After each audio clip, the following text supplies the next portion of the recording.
GLP-1 is that beautiful peptide that makes us feel full. These have been shown to be incredibly helpful for blood sugar stability. It delays gastric emptying, and there's some phenomenal benefits when you're not hungry all the time or you don't have sugar cravings, because you can actually get into a state of caloric deficit and you realize that you may not need to eat as much. When you combine these peptides, you amplify the result and you have fewer side effects. The problem is a lot of people are using too high of doses, they lose muscle mass, or they have their digestive system completely shuts down. And so what I'm going to show you today is some of the new things that are going on in the world of GLP-1s.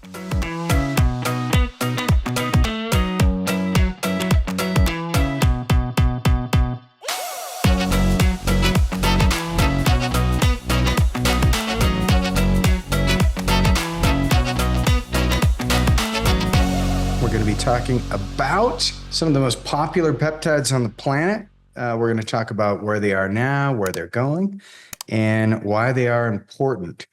I think you will find this to be one of the most insightful topics for those of you who are interested in GLP-1s. So I had a great phone call with one of our clients today, and it's a patient. She's been working on gut health for a long time and has been really struggling trying to get her skin cleared up and her gut working. And it was such a positive experience, because I haven't talked to her in a couple of months. And usually in the holidays, that's where a lot of people, it's hard to stay pretty tight on the diet and the stress and all that. And this is a person who, when she started working with us, she had a disease called Crohn's disease. And she was, at the verge of, needing to be on biologics to suppress some of the inflammation. And she didn't want to go that route. And she actually is doing really well now. And without any anabolics or without any biologics, without any prednisone, anything like that. So that's one of my big wins. And another big win of mine is we had Dr. Stitch. He came and spent the weekend, he and his family, with me here. And we got to ski together. And then he did some awesome training with the medical team in the office. So a lot of good things going on overall. And you guys are going to see some phenomenal things in 2025. So let's kick things off. And first of all, how many of you know what GLP-1s are? I mean, it's the big thing, and I'll share my screen here so you guys can see it. And it's just me today, so it's going to be a bit of a monologue. I do apologize, but if you think of what GLP-1s are, these are they're very popular. You've heard people talk about Semaglutide or Ozempic or Wegovy or Mounjaro, and many of you, we have you on these, and we've been using them before they were so popularized in our society. But the problem is a lot of people are using too high of doses. They lose muscle mass, or they have their digestive system completely shuts down. And so what I'm going to show you today is some of the new things that are going on in the world of GLP-1s, and we'll talk about what they are. We can get as nerdy or as not nerdy as you'd like, and I think what you'll find is that there's some real benefits beyond just what we think of these for, which is typically like diabetes, weight loss, blood sugar control. There's just so much more to it. And so first of all, we'll go through the top four. And yes, I know, for those of you who are like, but there's other ones, Regan. I know that, but these are the most popular. These are the ones that we use clinically. Three of the four. And you guys may be some of the first people to even be aware of the fourth one that's here. But the first one, semaglutide, and it's a GLP-1 receptor agonist. And what it means when you hear the term agonist is it amplifies the signaling. So an inhibitor, it stops it or it puts on the brakes, and an agonist is what makes it go. And so GLP-1 is that beautiful peptide that makes us feel full. It also has activity in all the organ systems in our body, because It's GLP-1 is a glucagon-like peptide. And there's glucagon-like peptide 1, 2, 3, 4. So the one specifically, GLP-1, these have been shown to be incredibly helpful for blood sugar stability. It delays gastric emptying. And yeah, there's some phenomenal benefits when you're not hungry all the time or you don't have sugar cravings, because you can actually get into a state of caloric deficit and you realize that you may not need to eat as much. The problem with that is, for those of you who are fitness buffs, like many of you on here, you may end up in a state of caloric deficit and you end up with some adrenal fatigue or burnout. So there's some real benefits of making sure you're doing this the right way. Trizepatide, many of you have heard of this one. So semaglutide is Ozempic. Trizepatide, Mounjaro, in case for those of you who listen to this on the podcast later, not in the community, or if you are and you're just kind of wondering what the kind of the pharmaceutical name is, but these, and once again, peptides, they naturally exist in the body. And the Trizepatide, this is a dual GLP-1 and a GIP receptor agonist. And so interestingly enough, when you combine these peptides, you amplify the result and you have fewer side effects. And this is one of the things that, I've been deep into peptides for over a decade. And I noticed that as I started using peptides personally, I try all these things out myself first. I noticed that when I'd use one peptide, I'd say, I think there's a difference, but it was really hard to quantify.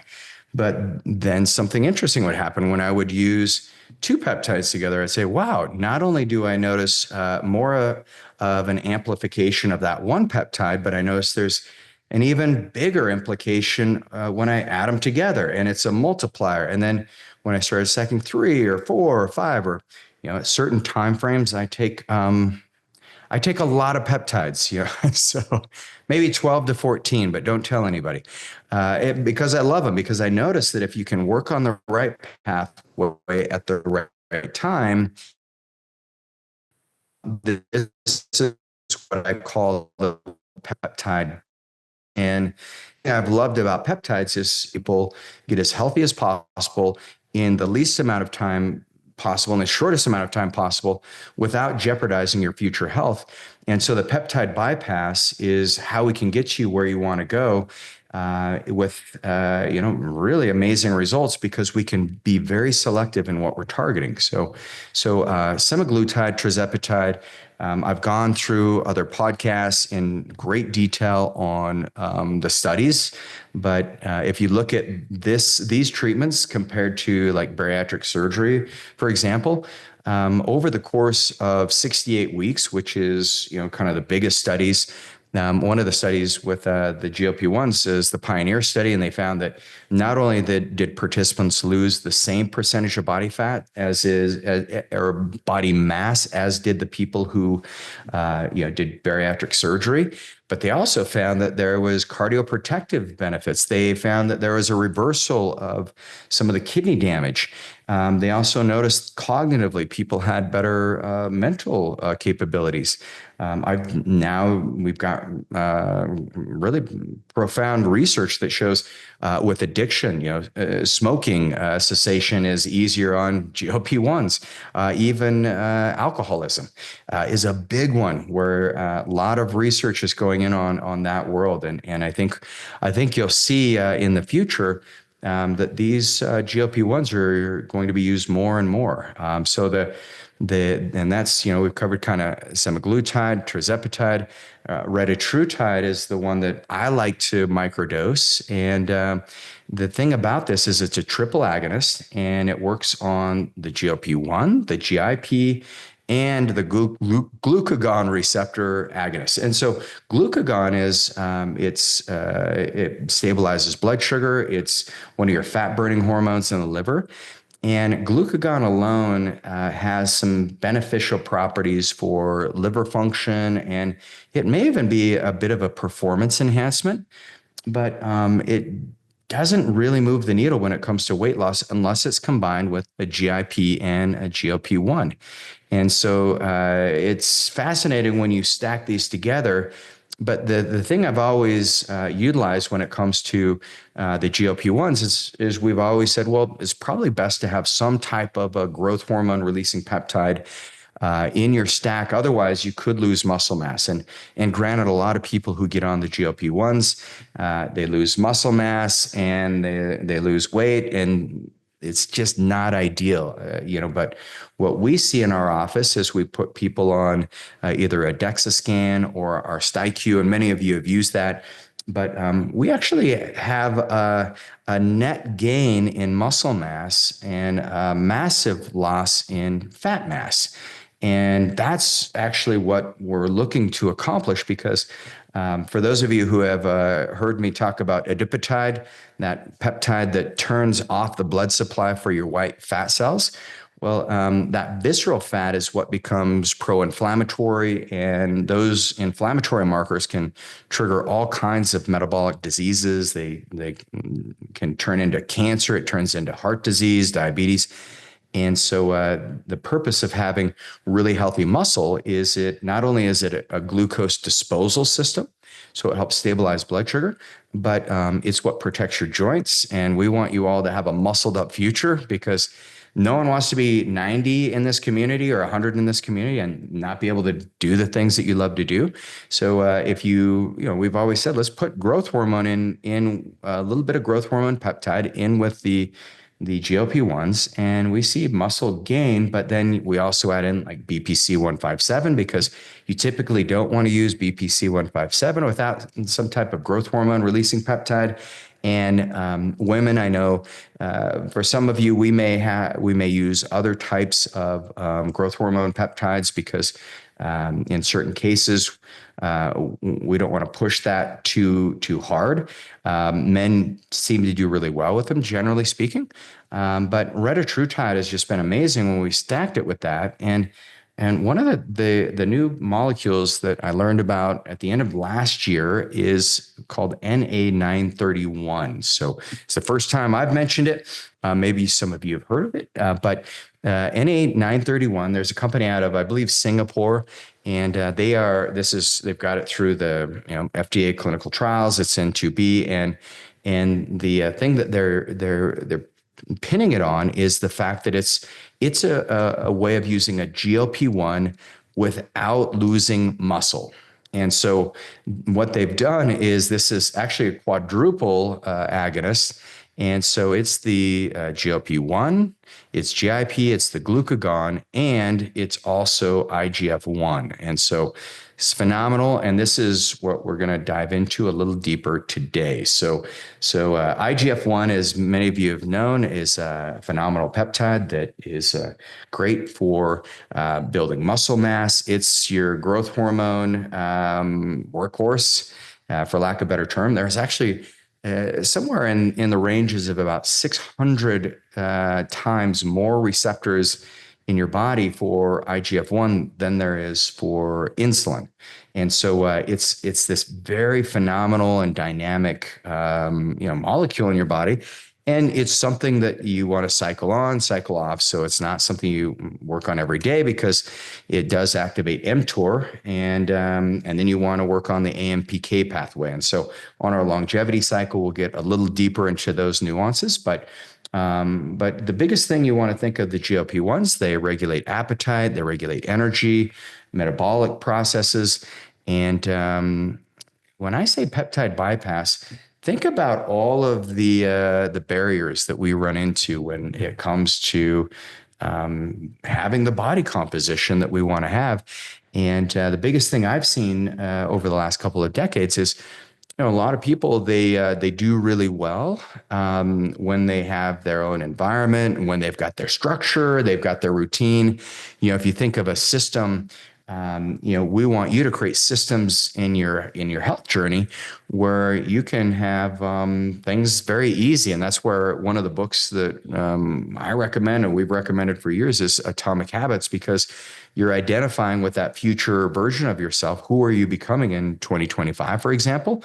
And maybe there's a word of the year that you're using, and put that on your mirror. And then you have triggers that help you make the best choices possible. But what I'd find is people would get like really primed metabolically. They'd be doing amazing. And then it would just be like maybe they went on a trip or maybe there's a stressful event and then everything just kind of unraveled. Actually, one of my clients who I've spoken about before, and actually I get to go see Jeff tomorrow. Tomorrow is the big day where we're going to be filming 4 documentaries on Make America Healthy Again. So I'll be talking peptides all day tomorrow. So, it should be fun. But Jeff, the problem was, he only lost, for years, he tried losing weight and, he was in the 200s and he was able to get down to about 185. And he did that by having a trainer live with him for a year and watch everything he put into his mouth. And he, mapped out all of his macros. And, Jeff's maybe 5'5", and his natural weight is closer to like 135, 140. And he couldn't budge the 185. And then, he tried everything and he'd spent, I can't remember, 100K that year. And then he'd had chefs and he'd done all of the things. And so it wasn't until he's like, look, I was mentioning some of these GLP-1s and I said, why don't we try some Trizepatide? And actually we started him on Semaglutide first and then got him over to Trizepatide. And he is now, and it's been a few years, but within about 6 months, he was able to lose that, 30, 40 pounds. And now he's down about 50 pounds and we're building muscle on him. And he literally looks 20 years younger. He feels 20 years younger. It's just amazing. But it's not something where you just would say, hey, just like live a better lifestyle. It's sometimes we can't eat our way or exercise our way out of some of the metabolic damage that goes on. I mean, some of the things in our food and our environment, those can be issues. And then there is a small subset of the population who there's just genetically, they need a bypass. And so that's why I think peptides are phenomenal, because not only did we help him get to the level that he wanted to in his own fitness and body composition, but if you look at all of his labs these days, they look so much better. And it's given him a bigger vision and a bigger purpose for where he wants to go in his career and in his life. And he's impacting millions of people. And I know without his health, that just wouldn't be possible, because, health is that one thing that we take for granted until we don't have it. And then once we are missing it, then we do whatever it takes to get it back. But, we're on the journey. Like, let's just like not even go down that road if we can help it. And let's just keep optimizing your health. And so that's where these peptides are pretty phenomenal. So we'll talk about kind of what they do. And me flying solo, as you know, I'm not the best on tech. So if you do have a question and I haven't answered it, you can like raise your hand or something, because I do often miss these. But I get excited to be with you guys here, but sometimes miss that. But the semaglutide, the mechanisms of action is it's a GLP-1. And you'll see what happens is the hypothalamus. It's like the little gland inside your brain. There's receptors that you get the release from the hypothalamus that relate and activate the pancreas and your GI tract. And so the GLP-1, what it does is it's very responsive to the amount of hunger in the brain. So when your body's hungry and it gets the sensation, the brain is always in communication. So it's a feedback loop. So any system in the body, as we build out your ageless future operating system, you just want to think of all the feedback loops that happen and that communication, and think about how much better things are in your relationships when there's open communication and you have dialogue, with your spouse or your kids or, your clients or anyone in your life. And so it's the same thing physiologically. And so when your brain senses you're hungry, it's the GLP-1 that the brain is, it's one of the molecules that the brain's using to sense, is there high levels of GLP-1 or low levels? And so when you eat food, what you'll see is you're going to see a higher levels of GLP-1. And this is why having a GLP-1, and yes, there's natural ways. There's like, berberine has a little bit of impact on GLP-1, and there's certain types of teas you can drink, which are all great. But if that sensor is broken, then you may not even understand when you're full. And one of the things my Japanese teacher used to say, Dr. Maikawa, she'd say, the greatest sin you can commit is overeating. And, I probably could think of some worse things, but it's, her philosophy was like, stop at 80%. And that's actually really important. But it's, easier said than done if this switch is broken. And in so many of us in the American society, we don't have good signaling and we don't have that good communication because if you look at your food, even the organic foods, you look at the guar gums, you look at the amount of preservatives, you look at these natural and artificial flavors, sweeteners, colors. Those things start disrupting that communication cycle. And then you throw in seed oils, from canola oil or corn oil or soybean oil, whatever those, some of those toxic oils, or, what Dr. Shanahan calls the hateful eight, those block the signaling. And then you start getting this insulin disruption and you become hungry all the time. And you lose that communication cycle. And so one of the ways the GLP-1s work is they reinvigorate that communication pathway, helping your body know when it's full. And that's a real gift.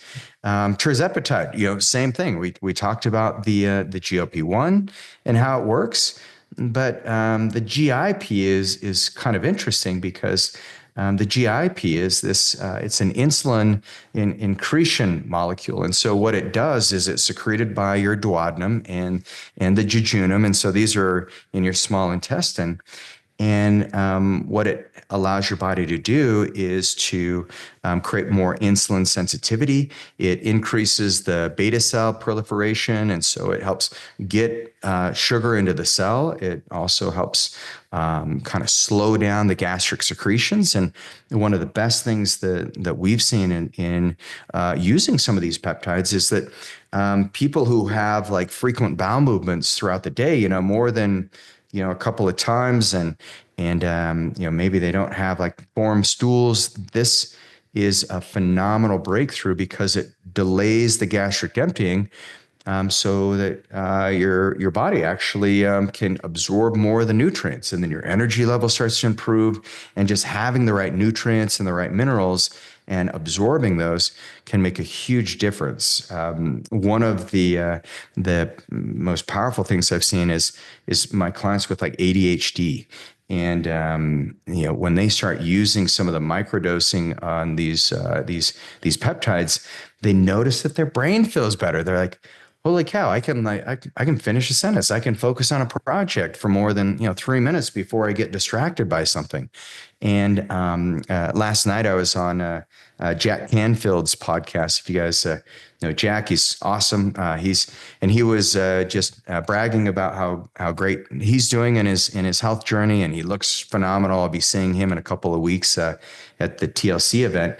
But the interesting thing is, with him, he said that his wife has been working with us, and she has lost her sugar craving, and she's had them her entire life, and it's calmed down her brain to a point that she's never experienced before. And she actually misses her sugar cravings, which that was one of her major goals. And I said, I think I have a peptide that can help. But so be careful what you wish for sometimes, because there can be some emotional comfort with some of the sugar. But that's one of the things that he mentioned is like, just the stability in the gut creates stability in the brain. And so very interesting how these work.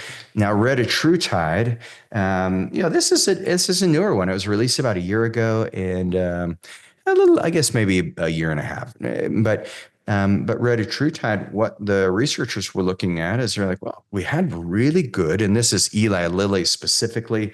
They've been all over these natural compounds, but they said, we tried glucagon for weight loss, and it didn't really work, and it seemed to be it kind of pushed the liver too hard if it used alone, and so they said, what if we included the GLP-1, the GIP with glucagon? What would happen?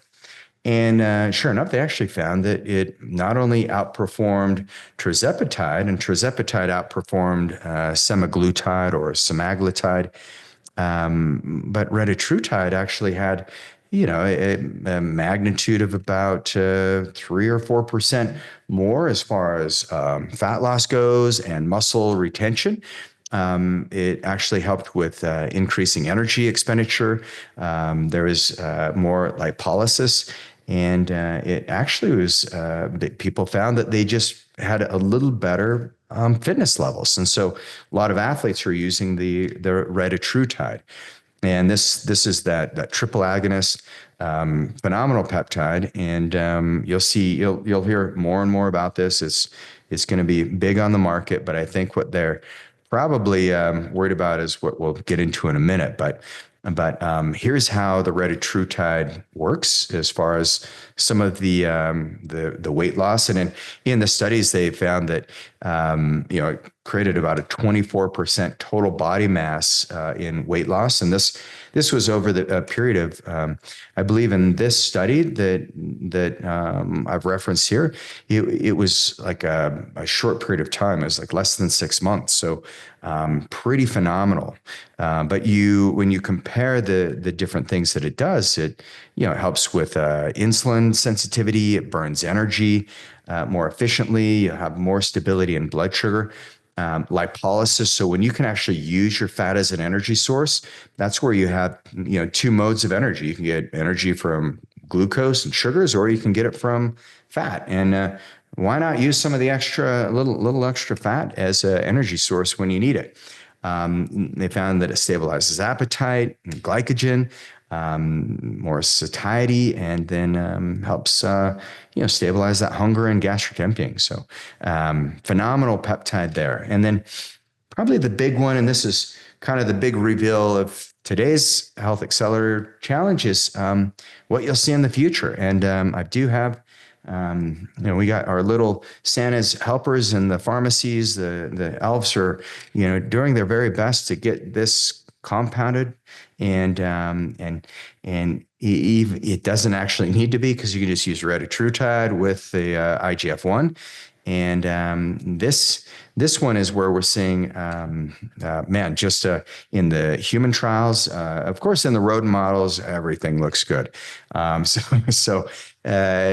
it doesn't always translate to the human models. I think it was Rhonda Patrick's. She when she looked at how much of the science translates from the rodents to humans, it was maybe like 10 or 15%. Which is a bummer. But when they took this into the human model, they found that, wow, not only was there an improvement in insulin stability, appetite suppression, all the things that all those great benefits that we're seeing with the other GLP-1s, but they also found that the muscle was maintained. And that was the big thing that the researchers were after. They said, well, IGF-1, not only is it can help with that, insulin stability, but it actually does a lot of the work of growth hormone, and it turns on different pathways in the muscle. It allows your body to go into a deeper recovery state. You'll notice on IGF-1 that you just feel a little lighter. I mean, it was a peptide. I think I was on that stack of IGF-1 and 5-amino-1-MQ. Maybe it was like 8 or 9 years ago. And Cade, my brother, took me out on his boat wake surfing. And so I was like, I've never wake surfed, but I've done wakeboarding, and I was like, man, but I've been doing the IGF-1. I feel like I'm 18 again. Like you just feel really spry. You have a really good proprioception on the feet, so you can, pick things up quickly. But I jumped on it, and it was like first try, it was just like natural, and it just came to me. And maybe it wasn't that big of a deal, but I don't believe I would have, been able to pick up a new skill that quickly without some of these cool peptides, and specifically IGF-1. So I'm glad that they finally put that in, because we've been using a version of this all along, and that's where many of you know what sarcotropin is. Sarcotropin increases IGF-1 in the clinical trials by 16% over the course of 90 days. So even if you're on Trizepatide or Semaglutide or Retatrutide, sarcotropin's great. Hexarelin, Macumorelin, Tesamorelin, Ipamorelin, Sermorelin, all these are like great. MK677 even activates that IGF-1. I love MK677 or butamorin. NA-931, the thing that the researchers are smart about is they're actually going after that alcohol tendency towards alcoholism. And they're finding that that this particular molecule, the IGF-1, their big reveal was that not only does it help with weight loss, but it preserves lean muscle mass. And of course, if you're not exercising and if you're not actually using some resistance training, even just this alone, you're still going to have some diminished returns. But it's, when you apply exercise to it, it's going to be so much better. But this is where, I've jokingly said, like, well, now, the pharmaceutical companies are so excited because we've had the ability to get people in a caloric restriction without any willpower, and that's phenomenal. But now we're going to get people the benefits of exercise without them exercising. And I just think there's just like so many benefits beyond just the weight side of things when it comes to exercise that I love. That's why we have, one of our curriculums called "We Can't Exercise for You," but I wish I could. If I could just exercise all day and you guys got healthy from it, that would be my full-time job. I'd be like, this is great, but actually, my body would break down pretty quick over time. But the IGF-1 is what they found. It was the key component that's been missing. And so, I think the beautiful thing about increasing IGF-1, you'll see you're going to have better growth hormone. You're going to see faster recovery, better proprioception, and you'll see this natural activation of just some youthful hormones. You'll feel better. You'll see this, they're targeting kind of that hypothalamic appetite center. So you'll see this better stability between the ghrelin, because I think we've all had ghrelin. It's like a gremlin in our brain that just makes us so hungry. We get hangry. Snickers did a great job marketing for that one. And then we'll have better leptin. So leptin resistance is a real thing that happens as we collect too much adipose tissue. That adipose tissue, it starts to block the cell signaling. You're going to see improved metabolic function. So it's not just just thinking on a body composition perspective, but it's it reverses the risk of things like dementia to a certain degree. We're finding it helps with cancer, polycystic ovarian syndrome, hypertension, type 2 diabetes, non-alcoholic fatty liver disease, lipid problems, heart disease. I actually had one of my clients who has had fatty liver disease for, I think, almost 20 years. And his liver was starting to become a little bit cirrhotic. And he's now got a clean bill of health.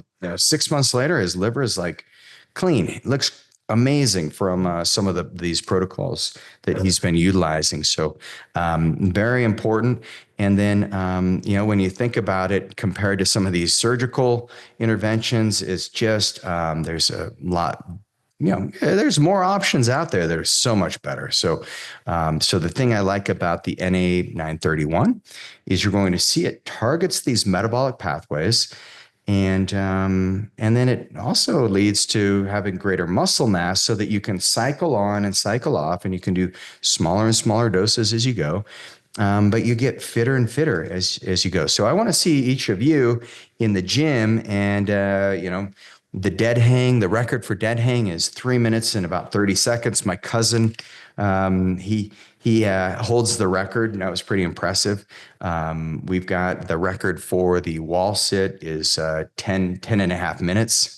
John did that, and it was impressive. He's got massive quads. He's he's a cyclist, and so, but there's other records to be broken. So I want to see you guys in there because that's what it's all about. So this gives you kind of an overview of what each of them do, but hopefully today gives you a much deeper look it's in all of the potential of these phenomenal agents. And one thing that I don't have on here is not only does do the GLP-1s and some of these peptides.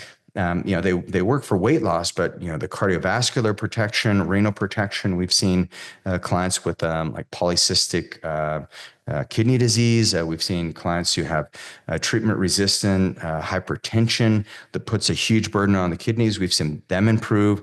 We've seen it with the liver, with the brain.